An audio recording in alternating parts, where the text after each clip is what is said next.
हरिओम. भगवान आद्य श्री शंकराचार्य कृत चरपट पंजरिका स्तोत्रम अर्थात भजगोविंदम. योगदास श्री जयगणेश जोशी यांचे प्रवचन. नकली तारुण्य. अंगम गलितं फलितं मुंडम दशनविहीनं जातं तुंडम वृद्धो याति गृहीत्वा दंडम तदपि न मुंचत्याशा पिंडम.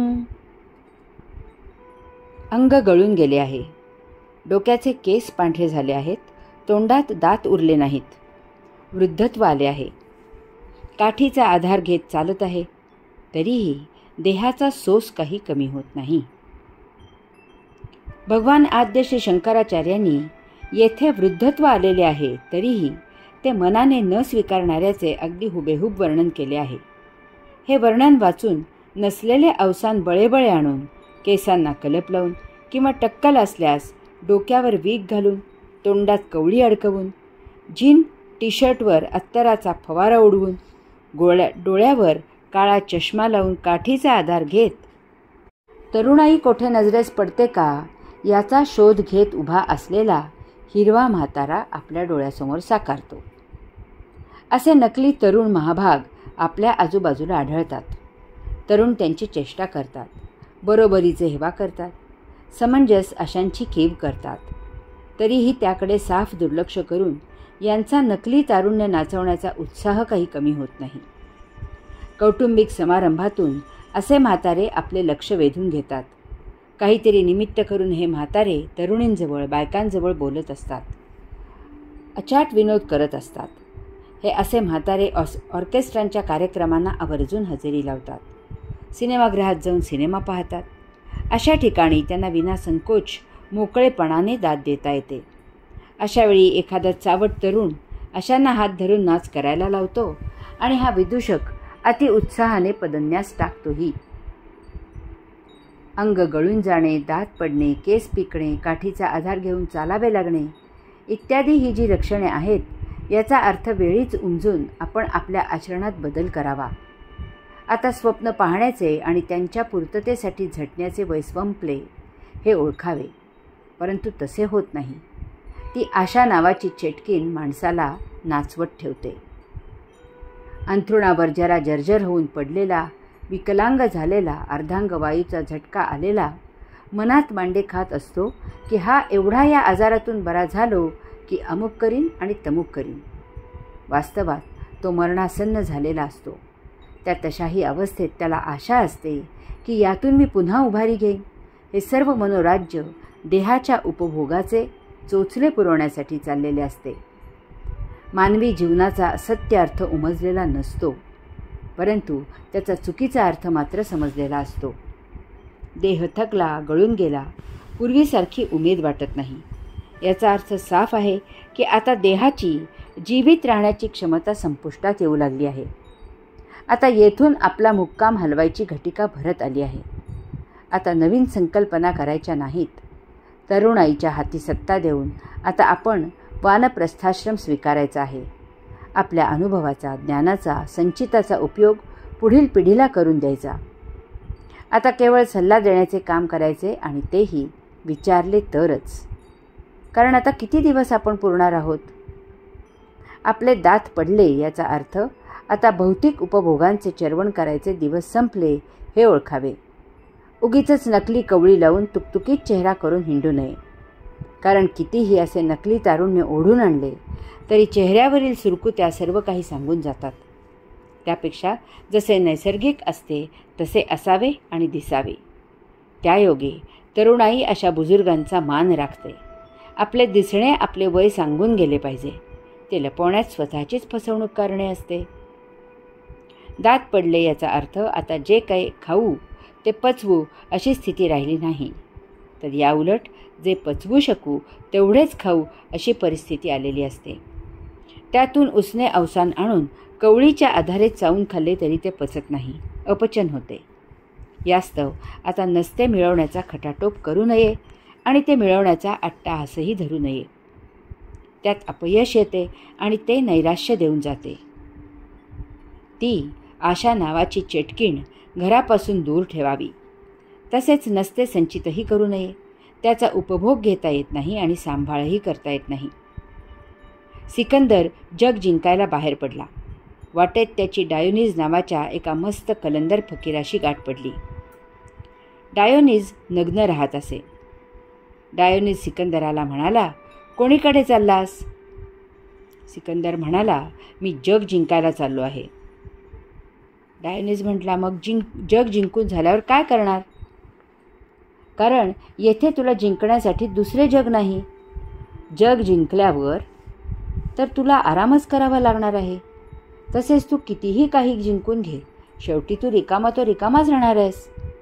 त्यापेक्षा माझं ऐक. मी बघ आत्ताच आराम करत आहे. माझ्याकडे काहीही नाही. जग जिंकल्यावर तुझी हीच स्थिती होणार आहे. मग मधल्यामध्ये जग जिंकण्याची काय गरज आहे?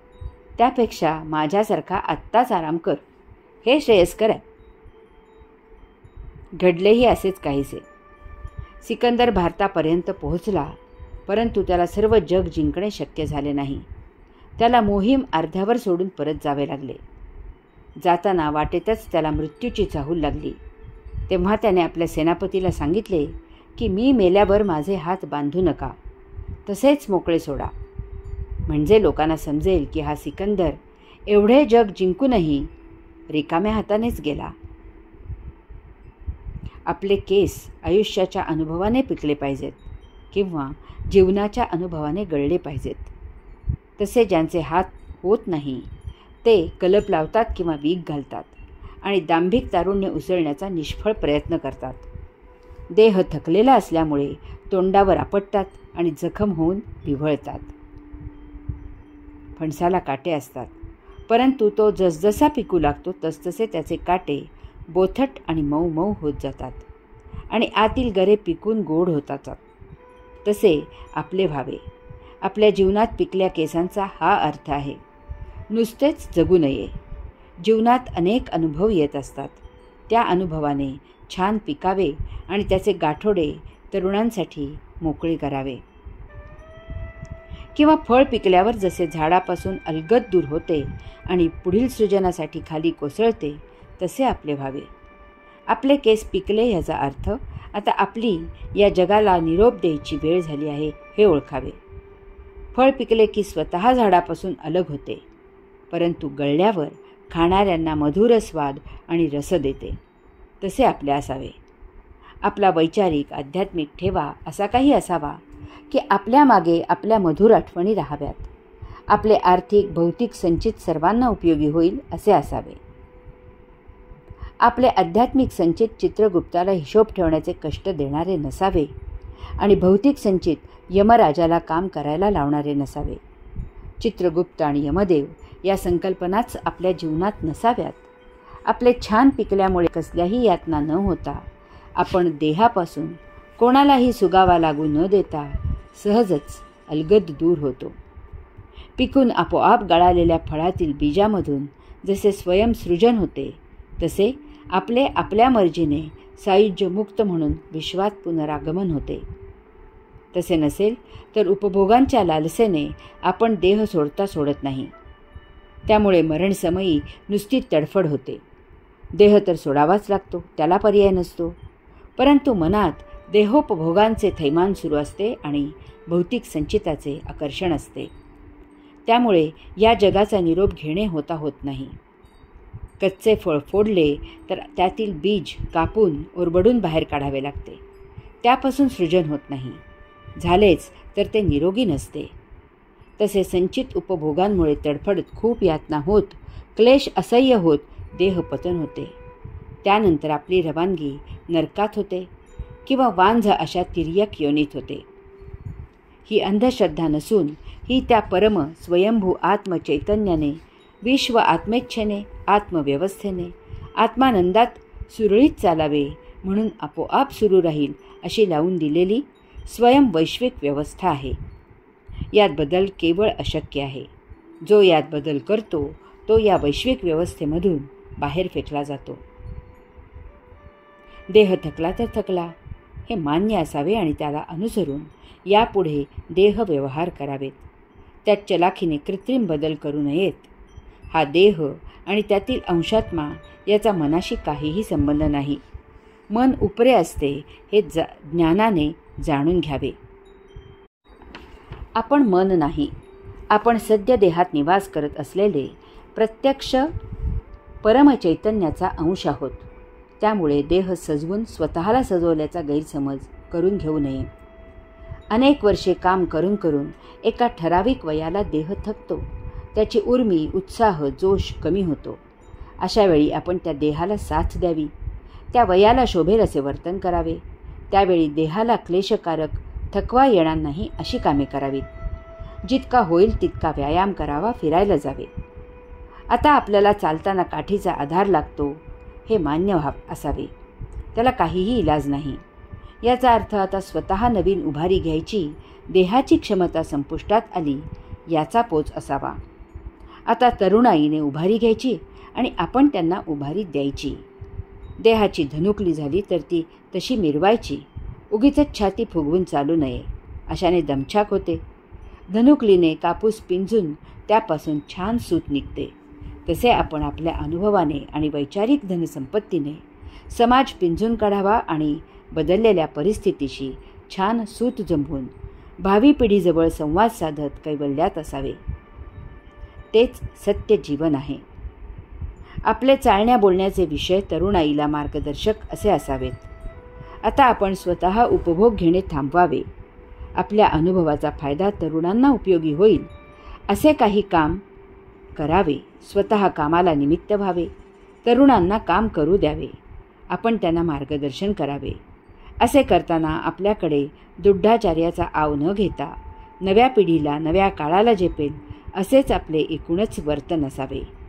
आपण नवीन युगासह धावू शकत नाही यास्तव उगीचच जागा अडवू नये. तरुणांना जागा खाली करून द्यावी. निवडणुकीचे दिवस जवळ आले होते. त्याची तयारी करण्यात राजकीय नेते धावपळ करत होते. असाच एक सत्ताधारी राजकीय पुढारी ही धावपळ सहन न होऊन 75व्या वर्षी वृद्धत्वामुळे जमिनीवर कोसळला. त्याला हॉस्पिटलमध्ये ठेवले होते. त्याच्या तब्येतीची विचारपूस करण्यासाठी स्वतः पंतप्रधान हॉस्पिटलमध्ये गेले होते. कसे काय वाटत आहे असे त्याला विचारल्यावर तो राजकीय पुढारी पंतप्रधानांना म्हणाला, हा एवढा बरा झालो की निवडणुकीचा अर्ज भरतो. त्याला धास्ती एकच होती की आपण आजारी झाल्यामुळे आपले तिकीट इतर कोणाला दिले जाईल. भगवान आद्य श्री शंकराचार्य म्हणतात की मूढा, अरे निदान आता तरी गोविंदाचे भजन कर, त्याच्या भजनी लाग. भगवंत श्रींचे चरणी सेवेला रुजू हो. देह थकला, केस पिकले, दात पडले, देहाची धनुकली झाली. आता भौतिक जगात वावर करणे थांबव.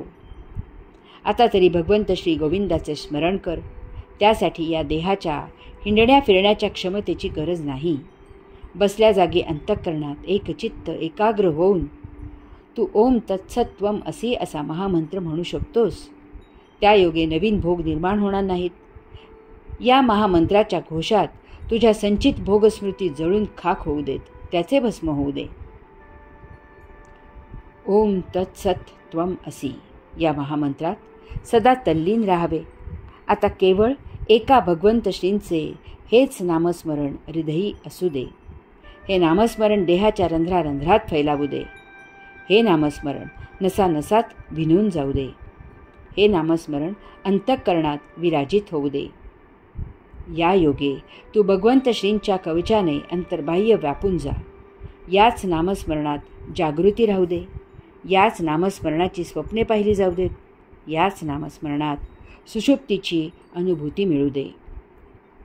या महामंत्राच्या कवचाने ते संचिताचे लपेटलेले भोगवलय निष्प्रभ होईल. तुझे संपूर्ण गतसंचित नष्ट होऊन जाईल.